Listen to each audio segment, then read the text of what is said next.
As you watch this, it's been about a year since Proton launched its first ever D-segment mild hybrid SUV, the X90. And as you may know, a lot of things can happen in 1 year, and that brought up a question. Is the X90 still a viable choice despite the fact that its segment has heightened up in competition? Well, we're going to find out just that in this video today. My name is Caricarz, this is Caricarz.com.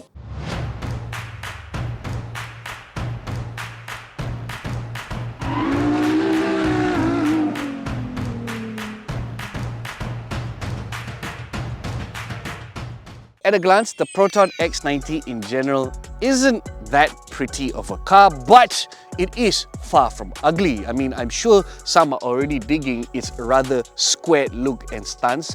Well, there's a reason to that squared look and stance because it is a 3-row SUV after all, so it needs all that space, and there's only so much you can do with design when you need that much space. But nonetheless, there's still some very nice touches here. There's still very tasty amount of chrome trims available in the window, in the grille.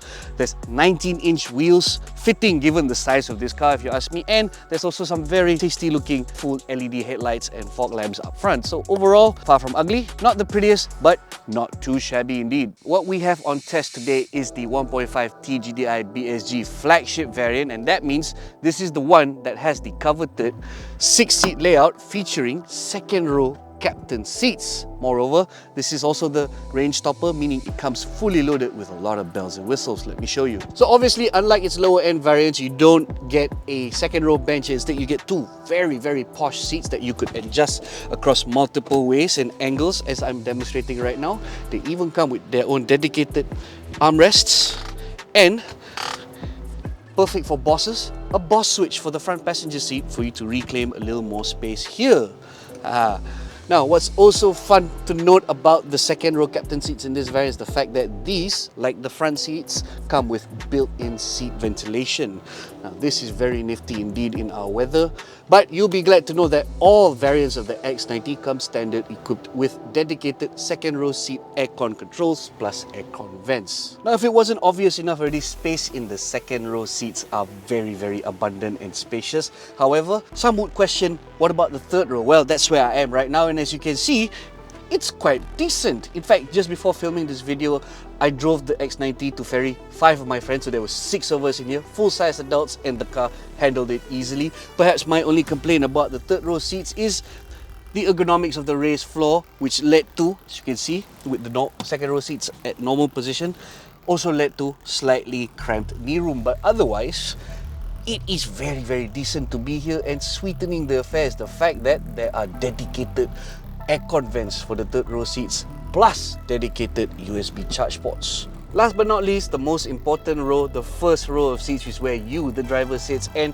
thankfully in the case of this flagship range topper, Proton have equipped it with all the bells and whistles you'd expect a range topper to have, namely things like dual digital displays in the dash, the wireless smartphone charging pad, plush leather upholstery in the steering wheel and the seats. The seats for this variant, by the way, are power adjustable, and as mentioned earlier, they feature built-in ventilation function.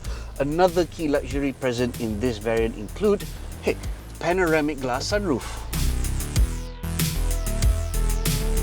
By the way, here's a very nifty premium edition in the X90 flagship variant, which is a powered tailgate that can be opened either by your key fob remote or by a proximity sensor automatically or by a foot sensor activation. Crucially, it gives you easier access to its rather cavernous boot space, which measures up to 257 litres even with the third row seats up. Now, drop the third row seats and you will get up to 1,200 litres of space.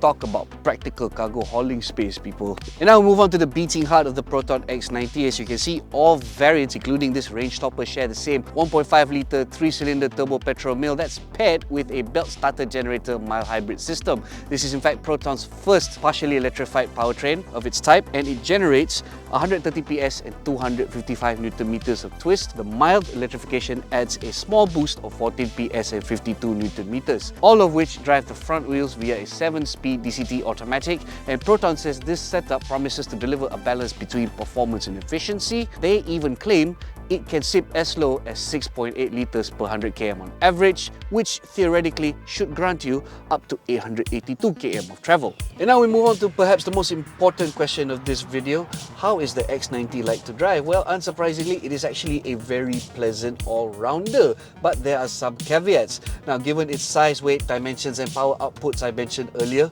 some may find the power to weight ratio to be a little off, and I will admit there were some instances during my test drive where I felt the car to be a little bit sluggish, but to call this car underpowered would be unfair because during its preview drive, I managed to do a Genting hill climb with this car, and I wasn't alone. I had 3 other adults with me with luggage, and the car did the hill climb easily without protests. And I will add, should you treat this powertrain right, meaning if you don't cane it or abuse it, it can be a very, very smooth operator in its own right. Okay, it may be not the most powerful or the speediest thing in segment, but the Proton X90 makes up for it arguably by being the most comfortable thing in segment, and I say that wholeheartedly because during the same Genting hill climb, I spent most of my time in the second row captain seats and it felt fantastic. The ride is soft, supple, pliant. Noise, vibration and harshness levels are also respectably low, and altogether it makes for a very, very nice and comfortable daily car indeed. Apart from which, I guess the only other caveat to having this much soft comfort is a slight lack of sharpness in handling, which unfortunately is the price you pay when you need that much comfort, but otherwise it is a price I'm willing to pay because the car is just so pleasant to be in for the most parts. Now, if comfort isn't enough to convince you, well, perhaps this X90 flagship's high level of safety might. I say that because this range-topping variant comes fully loaded with a bevy of active driver assistance systems or ADAS features, and it enables this car to have level 2 semi-autonomous driving abilities. I'm talking about adaptive cruise control with low speed follow, lane departure warning with lane keep assist, forward collision warning with autonomous emergency braking, blind spot monitor and warning, and a whole lot more. What I'm trying to say is this is yet another car that could almost drive itself, but it comes at a much more accessible and lower price point because the next rival that has something similar costs so much more. So that's basically everything we can tell you, having completed our in-depth test drive of the Proton X90 in flagship form, which is priced as tested at 152,800 ringgit. This Proton Badge Fighter holds tremendous value for money. Well, that's our take of it. What are your thoughts of this D-segment SUV then? Hit the comments below with your thoughts. Don't forget to like, share, subscribe, and as always, visit caricarz.com/news for more.